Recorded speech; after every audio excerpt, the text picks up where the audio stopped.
Nigerian EFCC, you sure you will not carry this your EFCC eagle go for eye clinic for medical checkup? Maybe they give it medicated glasses because it's like, they see corruption allegations of politicians and big men. Now only Yahoo boys na eagle they look. Make the cuckoo go check in eye, give them eye drop because oriburuku lenshe. My country people, say there is level of corruption and crime, criminality will go happen for country. It go become normal. The citizens of that country will become used to it. That is corruption don't master them. See, unfortunately, that is the Nigerian reality. For this country, they compare corruption with corruption. Some Nigerians go even tell you, we don't get so much used to corruption. Some people go tell you, when you reach there, when it be your turn, if you like, no use your head, no do your own, and now you be the first person where they there. If they say this person thief like this, they go say, person they way don't thief past that one, no be today the thing start. And once a country reach that level, it will take a revolution of not just the reasonable, but the reasonable and courageous. Because you must be reasonable and courageous for us to revolt for the right cause, to reset leadership and systems in this country. If not, we go end up with the Nigerian situation, which is what? Survival of the fittest.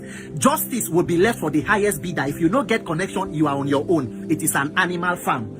So when I know say for some days now, Moyele Sowore and Wike, Sowore, they release some allegations, all of that they put out there against the current minister for FCT. Do you know that most of the information where they put out, they are not new. They have been there before. They are known to the public and including everybody waiting for government. But the so-called anti-corruption agencies, EFCC, ICPC, Independent Corrupt People, and other offenses, related offenses, they never see them to investigate. What are some of the allegations? And Nigerians, instead of to focus on the matter as it affects our life, some people go even the way they go, they abuse the show. Nigerians do not know that even when you think, say, maybe you don't like two people where they quarrel, you should think of how what is going on affects your life and insert it yourself in that equation. What are some of the allegations where they raised against the current minister for FCT? Number one, remember during the Channels TV interview where Seun Okinbaloye asked him, say, you are driving a Rolls Royce, your convoy, they get power bike for front and all of that. How did you get money to buy a Rolls Royce? The Honorable Minister said that he is not from a poor family. That even when he did for university, he was driving a Benz because his father was a manager of a company. Your father was a manager. Continue. Allegations of giving land as minister to your children in the name of your children, parcels of land, abi hectares of land. The children are not Ghanaians or Japanese, they are Nigerians. If they go get land, they will get land in Nigeria. All right. Allegation of properties owned in the United States, in the state of Florida, multiple properties. Honorable Minister response, I don't know anything about the property. My wife is a U.S. citizen. My children are U.S. citizens. They have their own property there. Anybody should show. Minister for FCT. Your wife is a U.S. citizen, and nobody talks to make person no own property. But do not forget that that same wife is also a sitting judge on the appellate court of Nigeria. They don't move up. She was in the high court. She don't go appeal court now.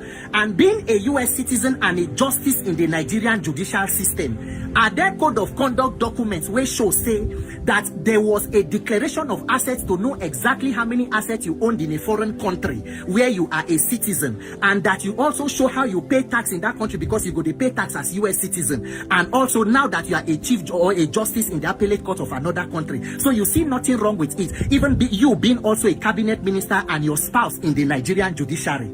Do you know that most of all the allegations where they raise, so, and what is the other allegation on the issue of INEC, voice note, be voice recording where come out where they talk say that allegedly when you were governor, you were threatening INEC officials, and nobody think it is necessary to investigate to know that was somebody actually trying to undermine the electoral process and threatening anybody. It is not worthy to investigate.